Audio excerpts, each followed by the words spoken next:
আমাদের সাহায্য করার মতো কেউ নেই এক আল্লাহ ছাড়া উপরে, বিশ্বাস করেন ভাই। মানে এত একটা সমস্যা চলতেছে, দুইটা বাচ্চা, ফ্যামিলি চালানো, তারপর হচ্ছে মানে সব মিলে কোনোভাবেই আর হচ্ছে না, বুঝছেন। মানে কয়েক মাসের বাসা ভাড়া আটকাই গেছে। তারপর হচ্ছে আপনার এখন বাসা ভাড়া দিতে গেলে খাওয়ার খরচ হচ্ছে না, আর খাওয়ার খরচ দিতে গেলে বাসা ভাড়া দিতে পারছি না। মানে মারাত্মক একটা সমস্যা, এটা ভাষায় প্রকাশ করানোর মতো না, ভাষায় বলার মতো না। এখন আসছি আদা সেচতে, চা বিক্রি করতে হবে, তাই আদা সেচতে আসছি আর আপনাদের সাথে কথা বলছি। দর্শক বন্ধুরা, একটা জিনিস মনে রাখবেন যে জীবনে যাই কিছু করুন না কেন, কিছু টাকা পয়সা জমিয়ে জমিয়ে রাখবেন, ঠিক আছে। আর না হয় কিন্তু আপনাকে মানে প্রচুর বিপদে পড়তে হবে, ঠিক আছে। কোনো আত্মীয় স্বজন কিন্তু সমস্যায় পড়লে আপনাকে হেল্প করবে না, কোনো বন্ধু বান্ধব কিন্তু আপনাকে হেল্প করবে না।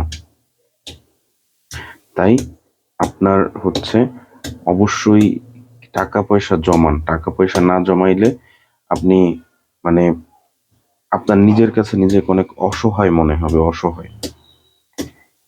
টাকা পয়সা জমানোর বিকল্প কিছু নেই। যত বেশি পারেন ইনকাম সোর্স বৃদ্ধি করেন।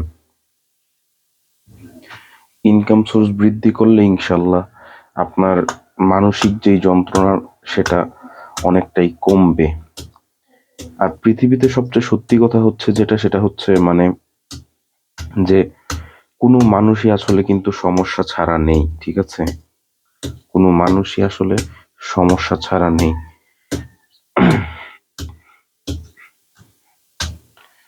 তো আপনাদের দিনকাল কেমন যাচ্ছে একটু কমেন্ট করে জানান, আমাদের কমেন্ট বক্সে জানান আপনাদের দিনকাল কেমন যাচ্ছে।